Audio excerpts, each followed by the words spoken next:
Bonjour. Je voudrais d'abord que nous écoutions quelques notes de musique.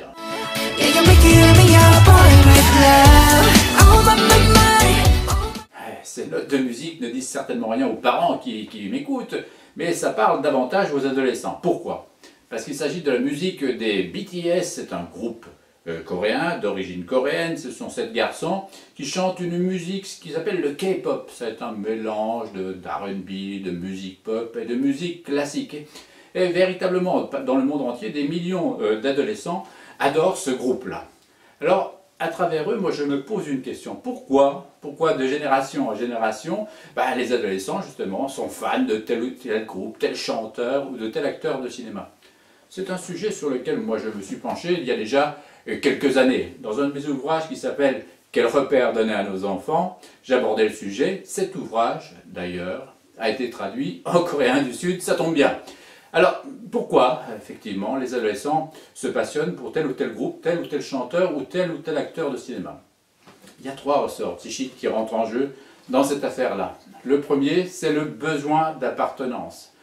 Vous savez qu'à l'adolescence, on est déstabilisé, donc on s'éloigne un petit peu très naturellement de la famille, mais on a besoin d'appartenir à un autre groupe. Parce que le groupe rassure, le groupe structure, ce sont des personnes avec lesquelles on partage les mêmes goûts, les mêmes plaisirs, les mêmes joies, les mêmes sensations. On a sa place à l'intérieur de ce groupe.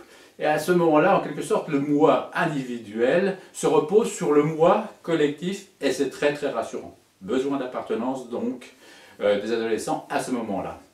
Le deuxième aspect, c'est ce que j'appelle les repères hédoniques. On a tous aussi besoin de plaisir à tout moment de l'existence, ne serait-ce que pour supporter les frustrations, les insatisfactions qui sont le lot de toute existence. Donc on a besoin de plaisir pour compenser tout ça. Et à l'adolescence, il y a des plaisirs bien spécifiques qui sont liés à la musique et à la danse. Là aussi, d'ailleurs, on peut reconnaître que de génération en génération, il y a des musiques différentes, des goûts musicaux et des genres musicaux différents. Pourquoi? Parce qu'il faut que les adolescents se démarquent de leurs aînés.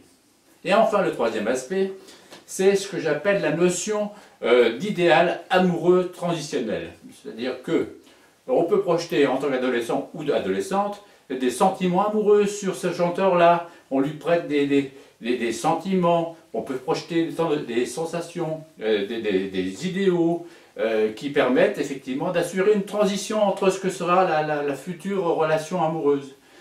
En quelque sorte, c'est un amoureux idéal et en plus il est sans risque.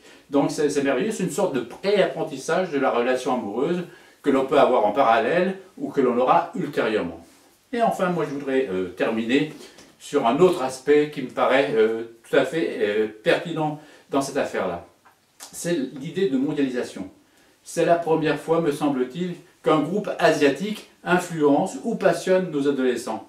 En général, il me semble que c'était plutôt l'inverse antérieurement. C'était plutôt l'Occident qui éventuellement avait une incidence sur l'Asie. Aujourd'hui, c'est l'inverse. Et je trouve que cette translation-là est tout à fait intéressante parce que, on partage le même langage, nos ados partagent le même langage, les mêmes plaisirs, les mêmes sensations, les mêmes passions que leurs homologues asiatiques. Et ça, véritablement, le fait de partager un langage commun, des passions communes, des enthousiasmes communs, c'est véritablement porteur d'espoir pour l'humanité. Il y a des décennies de cela. Un groupe franco-français, celui-là, qui s'appelait les Compagnons de la chanson, chantait une chanson que je vous invite à écouter. Si tous les gars du monde devenaient de bons copains et marchaient la main dans la main, le bonheur serait pour demain. Voilà, si tous les gars du monde pouvaient devenir copains, on pourrait, on conclut en quelque sorte cette chronique à propos des BTS, si grâce à eux, et à d'autres bien évidemment, si tous les ados du monde pouvaient devenir copains, on irait certainement vers un monde meilleur. Allez, on se retrouve une autre fois pour d'autres chroniques. Au revoir.